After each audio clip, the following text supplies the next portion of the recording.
ഗുണ്ടകൾ ഭരിക്കുന്ന നാട്ടിൽ പോലീസും ഗുണ്ടകളാകുമെന്നുള്ളത് നിങ്ങൾ വ്യക്തമാക്കി മനസ്സിലാക്കണം.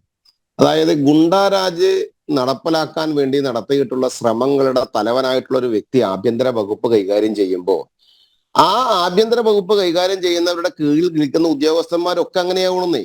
ഇപ്പോ നേരത്തെ ബഹുമാനായിട്ടുള്ള പോലീസ് ഉദ്യോഗസ്ഥൻ, മുൻ റിട്ടയർഡ് SP, അദ്ദേഹം പറഞ്ഞല്ലോ, അനുദിനം ഓരോ ദിവസവും നമുക്ക് കണ്ണിൽ ഇങ്ങനെ കണ്ടുകൊണ്ടിരിക്കുകയാണ്. എന്തുകൊണ്ടാണ് പലതും ചർച്ചയാവാത്തതെന്ന് അറിയാമോ?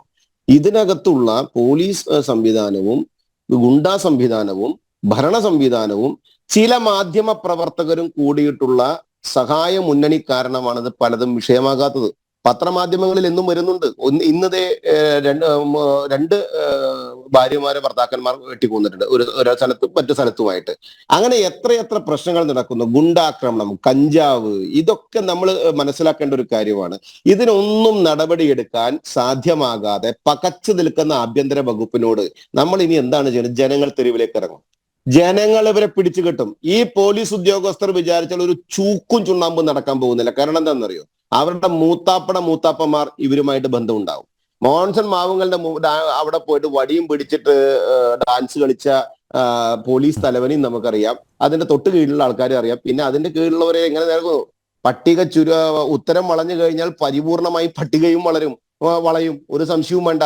കേരളത്തിലെ ഇടതുപക്ഷ രാഷ്ട്രീയ സംവിധാനം അധികാര കസേരയിൽ വന്നതിന് ശേഷം ഇന്നു വരെ ഈ സമൂഹത്തിൽ നടന്നിട്ടുള്ള ഓരോ അക്രമങ്ങളും പരിശോധിച്ചാൽ അതിന്റെ പുറകിൽ ഒരു ഏരിയ സെക്രട്ടറിയുടെ കൈ ഉണ്ടാവും, അതിന്റെ പുറകിൽ ഒരു ബാങ്ക് സെക്രട്ടറി ഉണ്ടാവും, അതിന്റെ പുറകിൽ ഒരു ലോക്കൽ സെക്രട്ടറി ഉണ്ടാവും. ഇതൊന്നുമില്ലെങ്കിൽ ഒരു ജില്ലാ കമ്മിറ്റി അംഗം ഉണ്ടാവും, ഇല്ലെങ്കിൽ ഒരു സംസ്ഥാന കമ്മിറ്റി അംഗം ഉണ്ടാവും. നിങ്ങൾ എഴുതി വെച്ചോ, ഈ കമ്മ്യൂണിസ്റ്റ് മാർക്സിസ്റ്റ് പാർട്ടിയുടെ നേതാക്കന്മാരുടെ കീഴിൽ അവർ വെള്ളവും വളവും കൊടുത്ത് വളർത്തുന്ന ഗുണ്ടകളാണ് ഇവിടെ നിറഞ്ഞാടിക്കൊണ്ടിരിക്കുന്നത്. അതുകൊണ്ടാണ് വേറൊരു ഗുണ്ടയോട് പറഞ്ഞത്, നിങ്ങൾക്ക് അറിയാലോ, പത്രത്തിൽ വന്ന വിഷയമാണ്. എന്താ, തോക്ക് ചൂണ്ടിയത് ഇന്നവനാണോ എങ്കിൽ ഓടിക്കോളാൻ പറഞ്ഞെന്ന് പോലീസ് ഓഫീസർ. നിങ്ങൾ ആലോചിച്ച് നോക്കുക, കേരളത്തിൽ പറയണം, തോക്ക് ചൂണ്ടിയവനെ ഇന്ന പേരാണെന്ന് കണ്ടാൽ ഓടിക്കോളാൻ. ഉടനടി മുഖ്യമന്ത്രിക്ക് പരാതി കൊടുക്കുമ്പോൾ അവിടെയുള്ള ഒരു നേതാവ് ഇടപെടുന്നു. നോക്കുമ്പോൾ ആലപ്പുഴയിലുള്ള മറ്റൊരു നേതാവിന്റെ കീഴിൽ ഉപ്പിട്ടിങ്ങനെ കൊടുത്തുകൊണ്ടിരിക്കുന്ന വെള്ളം കുടിച്ചെടുക്കുന്നവനാണ് ഈ ഗുണ്ട.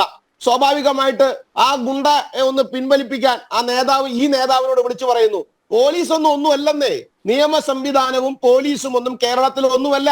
തനി തെമ്മാടികൾ വാഴുന്ന നാടായി ഭരണ സംവിധാനത്തിലും അതുപോലെ നിയമപാലനത്തിലും പോലീസും അധികാരവർഗവും മാറുന്നു എന്നുള്ളത് നമ്മൾ മനസ്സിലാക്കണം. കേരളത്തിൽ ഇത് ഇന്നലെയും തുടങ്ങിയതല്ല. കഴിവില്ലാത്ത, നട്ടല്ലില്ലാത്ത, വ്യക്തിത്വമില്ലാത്ത വ്യക്തികൾ ഈ നാട് ഭരിച്ചാൽ ഈ സമൂഹത്തിനകത്ത് ഇതുപോലെയുള്ള അരക്ഷിതാവസ്ഥയും അരാജകത്വവും ഒക്കെ ഉണ്ടാവും. ഈ ഗുണ്ടാ പ്രവർത്തനം ചെറുകുട്ടികളിലേക്കാണ് വരുന്നത്. കുട്ടികൾ കാണാതാവുന്നു പല സ്ഥലത്തും. നിരവധി പെൺകുട്ടികൾ മിസ്സിംഗ് ആവുന്നു, നിരവധി പെൺകുട്ടികൾ ബലാത്സംഗത്തിനിടയാവുന്നു. അച്ഛൻ അമ്മയെ കൊല്ലുന്നു, അമ്മ അച്ഛനെ കൊല്ലുന്നു, മക്കൾ എല്ലാവരെയും അങ്ങോട്ടും ഇങ്ങോട്ടും പരസ്പരം കൊല്ലുകയാണ്. വഴിയിൽ വണ്ടി തടഞ്ഞു നിർത്തി വെട്ടിക്കൊല്ലുകയാണ്, വീട്ടിൽ കയറി വന്ന് വെട്ടിക്കൊല്ലുകയാണ്. വെട്ടിപ്പലിശക്കാർ, MLM കമ്പനികൾ, മണി ചെയ്യൻ ആളുകൾ, ഇനി ക്രിപ്റ്റോ കറൻസി തട്ടിപ്പുകാർ, ഇവരൊക്കെയായിട്ട് നെക്സസ് ഉണ്ട്. ആർക്ക്? ഈ പോലീസ് ഉദ്യോഗസ്ഥന്മാർക്കും ഈ ഇടതുപക്ഷ ഭരണ സംവിധാനത്തിലുള്ളവർക്കും. ഇതിനെ ഒന്നും പിടിച്ചു നിർത്താൻ, ഇതിനെ ഒന്നും കൂച്ചുവിലങ്ങിടാൻ ഇടതുപക്ഷ രാഷ്ട്രീയ സംവിധാനത്തിന്റെ നേതൃത്വത്തിലുള്ള സർക്കാരിന്റെ ആഭ്യന്തര വകുപ്പ് ഭരിക്കുന്ന പിണറായി വിജയന് സാധ്യമാകില്ലെങ്കിൽ അദ്ദേഹം ദയവ് ചെയ്ത് ഈ നാടിനോട് മാപ്പ് പറഞ്ഞൊന്ന് ഇറങ്ങിപ്പോവാനുള്ള മാന്യതയെങ്കിലും കാണിക്കണം. അല്ലാതെ ഈ നാടിനോട് അദ്ദേഹത്തിന് അതെങ്കിലും ചെയ്യാൻ പറ്റണ്ടേ?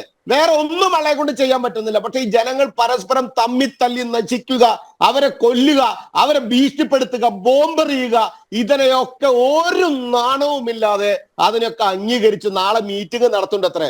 നാളെ മീറ്റിംഗ് അല്ല നടത്തേണ്ടത്. ഒരു ഫോൺ എടുത്തിട്ട് എല്ലാ DGPയെ വിളിച്ച് ബാക്കി എല്ലാ ജില്ലാ തലവന്മാരെയും വിളിച്ച് പറയണം, ഗുണ്ടാ വിളയാട്ടം നടത്തുന്ന തെമ്മാടികളെ 24 മണിക്കൂറിനകത്ത് ജയിലിനകത്തേക്ക് കൊണ്ടുവിടാനുള്ള സംവിധാനം, പോലീസ് സംവിധാനം നടപ്പിലാക്കണമെന്ന് പറയാൻ ആർജവും നട്ടലും പിണറായി വിജയൻ കാണിച്ചാൽ തീരാവുന്ന വിഷയമുള്ളൂ. വിജയൻ കാണിക്കൂല. കാരണം അദ്ദേഹത്തിന്റെ പാർട്ടിയുടെ നേതാക്കന്മാരാണ് ഇതിന്റെ ഒക്കെ പുറകിൽ. അതാണ് അതിന്റെ പ്രശ്നം.